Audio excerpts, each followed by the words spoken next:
Bom, gente, antes de mais nada, eu gostaria de pedir desculpa a vocês, né? Tudo acontece no dia que a gente está gravando aula.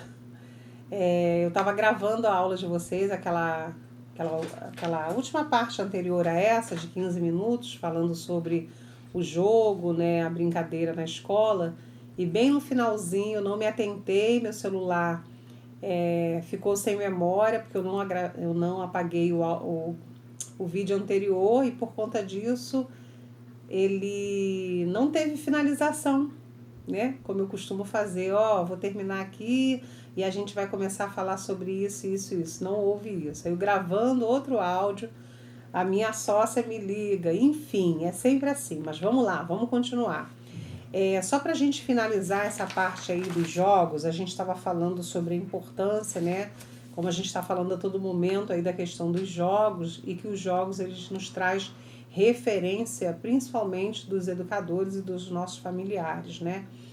De uma maneira geral, é importante que a família seja a base referencial para as nossas crianças, assim como nós enquanto educadores, né? Eu sou de uma época antiga, né, de educação, até porque eu não sou mais tão jovem, e ouvi muito dos meus pais dizerem o seguinte: faz o que eu mando e não faz o que eu faço, né? Eu sou dessa época. Porém, todavia, a gente entende que o exemplo, né, ele é muito mais marcante e significante para uma criança, como referência, do que as palavras, né? Então, se você vê que o seu pai e sua mãe agem de uma forma errônea, automaticamente eu vou reproduzir aquele comportamento da família. Por isso que quando eu fiz psicopedagogia, eu quis fazer família, né? Eu não sei se eu falei, acredito que não, mas eu sou terapeuta sistêmica familiar, né? E eu fui fazer o curso de família justamente porque eu não entendo tratar o indivíduo somente se eu não trato a família, se eu não entendo a família a qual esse indivíduo está inserida, né? Porque a influência destes, né, dos membros familiares é muito maior do que a nossa, que ficamos ali 4 horas do dia com essas crianças, né? Desculpa. A família passa aí quase que 20 horas do dia, vamos assim dizer. Então a influência é muito maior. E eu ouvi muito isso, né, e não acho bacana. Eu acho que o exemplo realmente arrasta. E aí a Tizuko continua falando sobre o jogo, que destaca aí a questão da liberdade. Quando isso acontece, traz toda a questão da ludicidade, que é justamente o brincar, o dar prazer naquilo que está sendo feito, né? Se tornar significativo para a criança, porque ela aprende muito mais. A gente, né, se esgota em dizer, mas é verdade. Quando a criança trabalha no concreto, quando ela pode manusear, quando ela pode criar, quando ela pode interagir o seu conhecimento com o outro, né? Isso vai fazer toda a diferença, tá?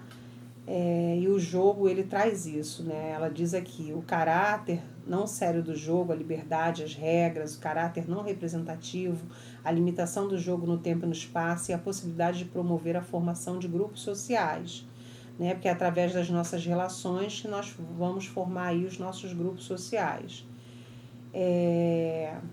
Quando a criança brinca, ela se distancia da vida real e entra no mundo imaginário.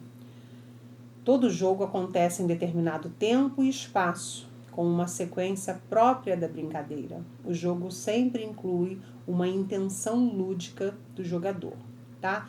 Então, com isso, a gente finaliza aquela primeira parte e agora a gente vai entrar aí bem rapidinho para a gente finalizar o vídeo não ficar tão longo. Vamos falar aí das características do jogo infantil, tá? Então, eu vou ler aqui os pontos primordiais e vou tentar elucidar da melhor forma possível. Aqui diz, a não literalidade, brincadeiras onde a realidade interna predomina sobre a externa. O sentido habitual é substituído por um novo. São exemplos de situações em que o sentido não literal é o ursinho de pelúcia servir como filhinho e a criança imitar o irmão que chora. Agora tosse, que eu comi coco. Aí tá aquele pigarrinho do coco. Não é Covid. Mas eu vou tentar continuar assim mesmo, tá? Pra gente finalizar. A não literalidade, como o nome já diz, né, é não levar em sentido real o uso da palavra. Então, o ursinho substituindo ali, né, um irmão que chora, um filho, isso é o uso da não literalidade, o que geralmente as crianças fazem, né, quando fazem uso do jogo simbólico. Efeito positivo. O jogo infantil é caracterizado pelos signos do prazer ou da alegria, entre as quais o sorriso que manifesta a satisfação da criança quando ela brinca livremente. Esse processo traz efeitos positivos aos aspectos corporal, moral e social da criança. Então, o que ele quer dizer com isso, né? Quando a criança brinca livremente, né, como já foi falado aqui em alguns momentos, isso traz uma satisfação, né? Quando ela escolhe o jogo, quando ela pode definir ali as suas regras, porque a gente está falando aqui da questão de regras, mas existem momentos de que a criança vai colocar a sua própria regra, né? Não tem aquelas brincadeiras que eles mesmos criam e ele vai dizer, eu sou o chefe, e aí a regra é essa, é ele que comanda, né? Então isso gera a questão da autonomia, automaticamente a satisfação tá ligada aí também, né?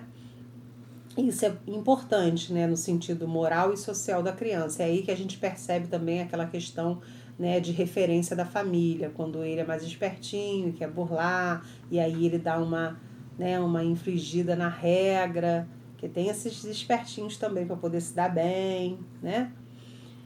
Flexibilidade. O brincar leva a criança a tornar-se mais flexível e a buscar novas alternativas de ação. Né? Então não precisa nem falar nada. A criança que brinca é mais flexível, né?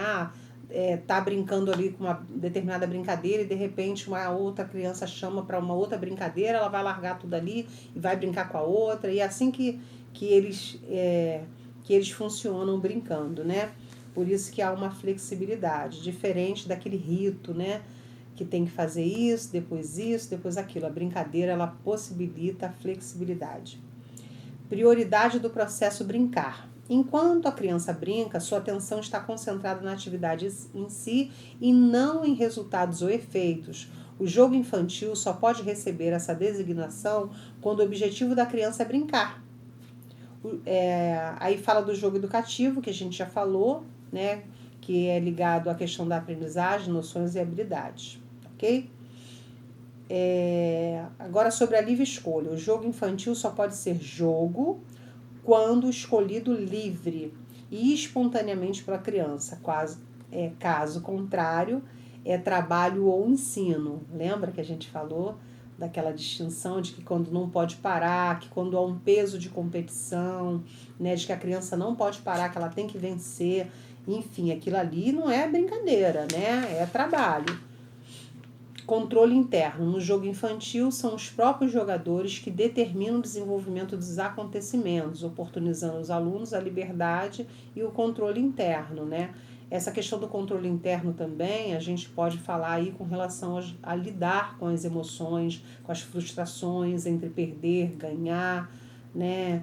De fazer parte ou não, aquela brincadeira ali das cadeiras, né? A criança está brincando e não conseguiu sentar, ela está fora, ela precisa entender que ela está fora, né? E ela precisa ter aí a questão desse autocontrole.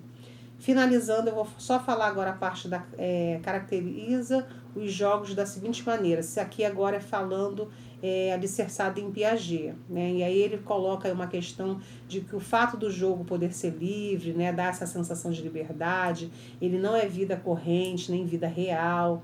Pelo contrário, né, ele faz aí ele chama aí de evasão da vida real para uma esfera temporária de atividade com orientação própria, né? O jogo realmente ele é fascinante, traz aí qualidade, e Piaget vai dizer o seguinte: é uma atividade livre em que a criança usa imaginação para transformar o real de sua vida em fantasia, que é quando ela faz uso do jogo simbólico. No jogo existem também classificações de diferentes formas, que segundo Piaget elas se dão e são classificadas como observação e registro dos jogos praticados pelas crianças em casa, na rua e na escola, relacionando-os com o maior número possível de jogos infantis, análise das classificações já existentes e aplicação das já conhecidas à relação de jogos coletados. Piaget verificou, então, a existência de 3 tipos de estrutura que classificam os jogos, que são os jogos de exercício, né, que são aqueles jogos de encaixe, aqueles jogos que envolvem todo o esquema corporal, a coordenação motora fina, a coordenação motora global, tá? O simbólico, que a gente já falou aqui, que lida justamente da questão da imaginação, né? E o de regra, que são aqueles que são com regras estabelecidas, né? E que é necessário serem cumpridas. E ele vai dizer também que isso é pela classificação de faixa etária, tá? E aí, sendo assim, distribui os jogos em 3 categorias, que é o jogo do exercício, que é o sensório motor, tá? Que ele vai a uma fase, acho que de 0 a 2 anos, agora não me recordo bem. O jogo simbólico, que é isso mesmo, de 2 a 7 anos, e de 7 anos em diante são os jogos de regra, tá? Exatamente isso. Essas 3 classificações dos jogos correspondem às fases do desenvolvimento mental da criança, tá, gente? Então, olha só, eu vou finalizar por aqui, tá? Espero que vocês tenham compreendido, apesar de ser um pouco corrido, apesar da gente estar nesse momento aí à distância. Leiam a apostila, assistam aos vídeos, ok? Deixem lá seus comentários, suas dúvidas, suas críticas também, para a gente estar aí trocando, mas é um módulo muito tranquilo, muito gostoso de ser trabalhado, muito prático, tá? Então eu espero vocês, né, na próxima aula.